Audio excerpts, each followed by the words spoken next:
Hi everybody, welcome to All Games New and Old. I'm David Rodriguez and today we're going to be reviewing A Royal Will. This was published in 2021 from Mega Mint Games and was designed by Marlon Fussell. In this game, Euphoria in the middle of the Andromeda Galaxy was once a really peaceful place, but the royal family has died and now all their assets that'll let people buy nebulas are up for grabs and everyone is squabbling over the riches and trying to adjust the wills in their favor. So really interesting theme, but it is a sci-fi theme. And so in order to maybe explain it a little better, let me take you to our sci-fi expert, Clone 16. How's it going, Clone 16? Oh, hey, yeah. So like Clone 16, I guess he died in a cottage cheese accident. So there's been a couple cents, but I'm Clone 19. It's nice to meet you. What happened to Clone 16? They don't let us know any real specifics, so I'm not really sure, but check this out. When Clone 19 died, left me all this gold. Whoa. Oh, I dropped one. That's okay, I got plenty. Wow, is that real gold? Maybe you should do that thing like they do in cartoons and like bite it to check and make sure it's real. Oh yeah, like that. Well, I don't think you have to put the whole thing in your mouth.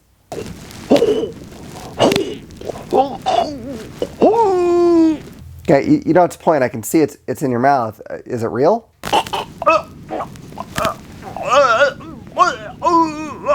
Clone 19, did we lose audio? Is it real gold? I'm trying to find out if it's real gold. Huh. Well, I'm sure he's fine. Let's go to our gameplay overview. All right. Well, yeah, I'm sure he's fine. He's probably just fine. He always comes back, so. Well, sort of. Sure, yeah. Kinda. A form of him does. So that's cool. Just to start off this review, a little caveat to start off with. We were actually given this game by the designer and artist. I met Marlon when I was up at Oddmall a few months ago, and he was demoing the game. I did actually a little interview with him, so we have a video of that, so go check that out. But we like to kind of be upfront when a game is provided to us. Absolutely. So, as far as the gameplay goes, it's really pretty simple. You start with a certain amount of coins in the middle of the table. Those are the assets that you're fighting over, and that amount's going to vary depending on how many players you have. That's one of like the scalable things in there. The rest of the coins go in the lower part of the box, which is the bank, which sometimes comes into play. And then every round, everyone's going to get dealt 2 cards. You're going to play one face down, and that's going to have a coin value on it, and that's how many coins you're hoping to get out of that asset pool. Then once everyone's played that card face down, everyone's going to play their other card face up, and each one of those will have an action on it that you have to take. It's going to go in a certain order just depending on various factors. I think after the first turn, it's whoever has the most coins, and then it kind of goes around. And those actions are going to do all kinds of things. They can, make someone get one less or one more coin than they were going to. It can be immunity from other people's bad effects. It can make you swap it can make you... You can swap cards with other players. Yes, that's what I was trying to say. The face down cards. The face down cards. There's all kinds of effects in there that all kind of do different things. Some of them are really mean and some of them are potentially beneficial, but you have to do the action even if it messes with you. Like you have to do it or whatever it is. So that's kind of interesting. So once all those actions have been resolved, everyone flips over their face down card, and what you're hoping is that you haven't surpassed the number of coins that are in that asset pool. If you haven't, then everyone gets the number of coins that are on their card, and you want to get 10 points in order to win the game. Or 10 coins, excuse me, in order to win the game.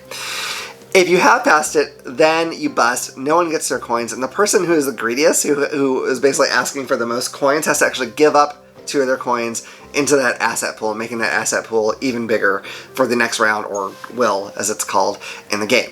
And like I mentioned earlier, you just basically keep doing this will after will until somebody has 10 coins at the end of the will, and then that person is the winner. So with the art and components, one of the things that I think is actually really cool about this game and the company itself is that it's all done by Marlon. So he was the designer and he did all the artwork for the game as well as distributing it. And he's kind of just an all one person team there. So it's really impressive that he's taken all of this on by himself. So the artwork, I think, is actually a lot of fun. It's a different style than what I'm kind of used to seeing, but it's also like kind of a cute sci-fi cartoonish style, and I think it's a lot of fun. Yeah, I was trying to figure out, because it almost reminds me of something, and I cannot for the life of me put my finger on it. I've been racking my brain, trying to figure out what it looks like to me, and I don't know. It's probably like some weird obscure thing that I saw at one time when I was like passing by somewhere or like real a quick. mashup of a few things. Yeah, it could be. That you're no. I'm not sure. My first impression when I looked at it, I was like, oh, this is really weird stuff. But like almost like I feel like almost minutes later, I was like, I kind of like this weird stuff. Like they're really unusual looking characters, and I immediately start thinking like, what are these people about? Because they're like, I don't know if they're like aliens or robots or both. I think some are aliens and some are robots. Yeah. And I don't know. I really find the art cool and fascinating. So I'm really pleased by that. And then, the cards are like a kind of tarot-sized card.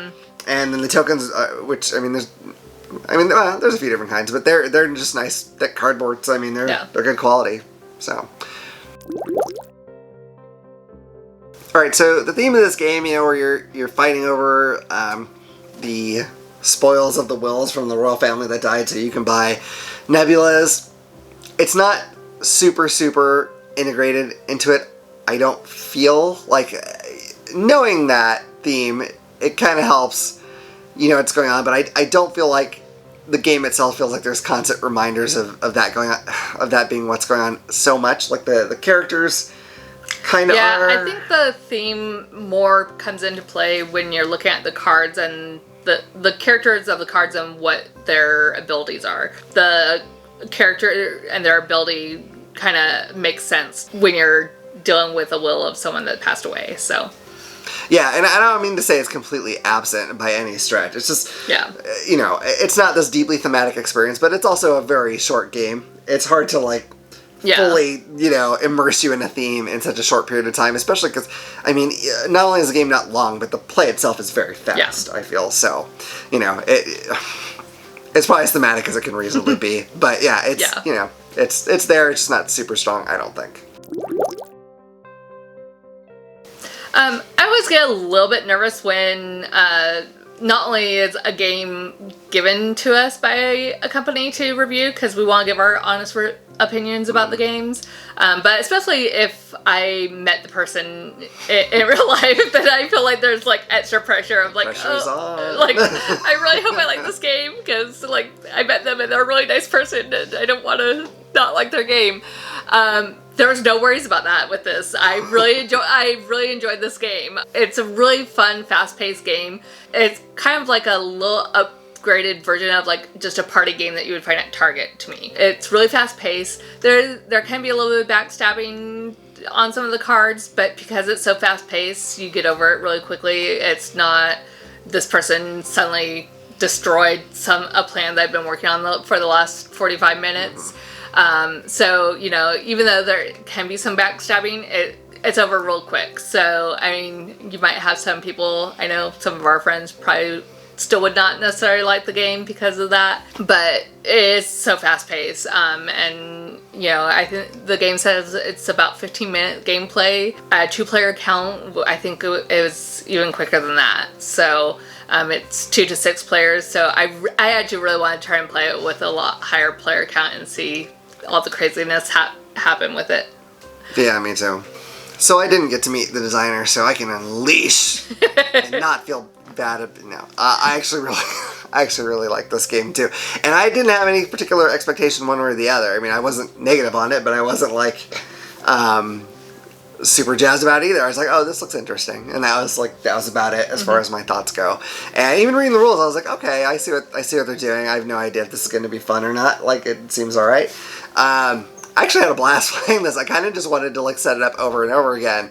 And we did only get to play it at 2 players. And, the further away you get from that, the harder it is to predict. But I do think that this game is going to shine more at more players. It's still really fun at 2.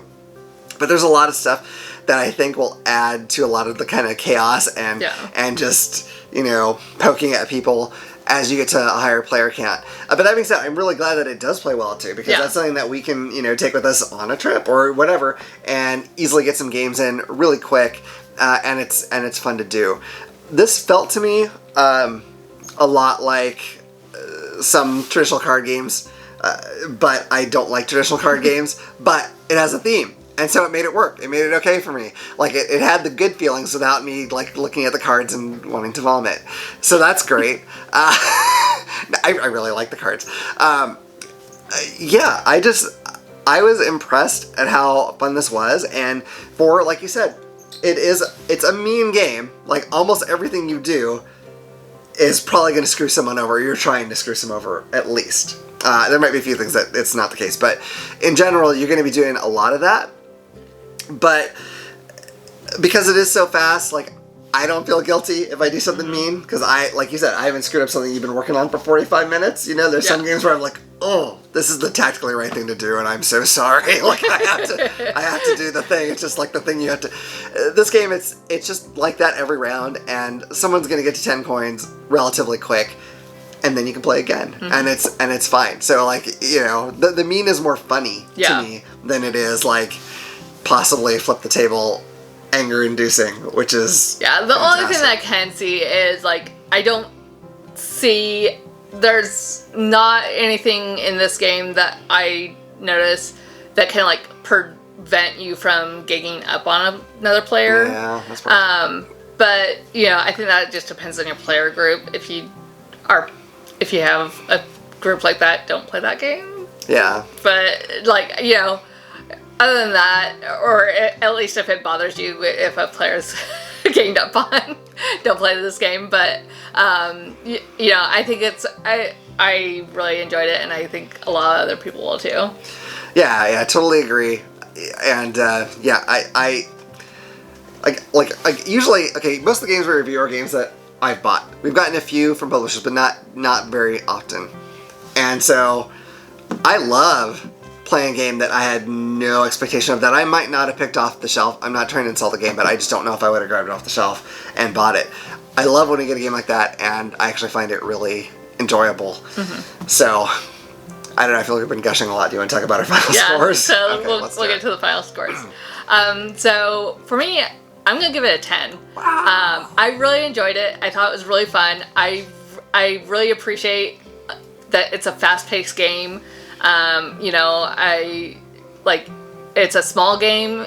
It comes in a small box. It's easy to travel with. I think this would be a great game for, I know I've talked a few times about, like, having a game to, like, take to, like, out to a restaurant when you're waiting for your food.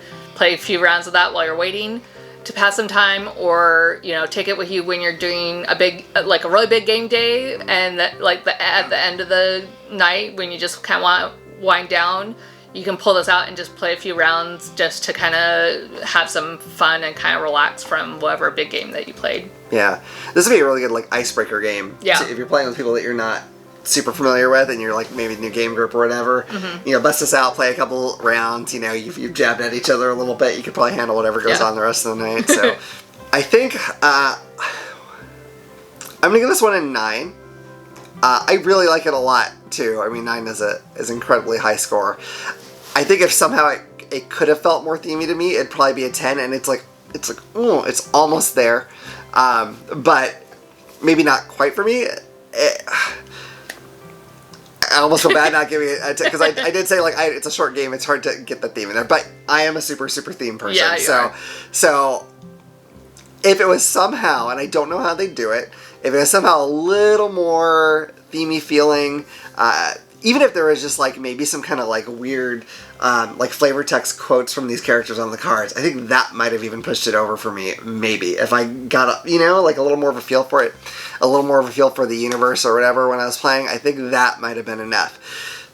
It is so close to a 10 for me, it's just not quite a 10.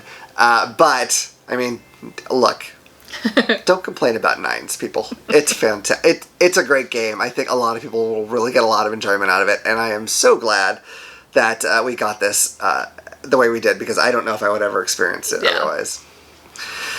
So, that's the scores, a 9 out of 10, really great. I hope this video has been enjoyable for you. If it has, please hit like and subscribe and click the little bell icon so you can know about the next time we put out a video. Otherwise, I look forward to seeing you around the table at All Games New and Old. Bye.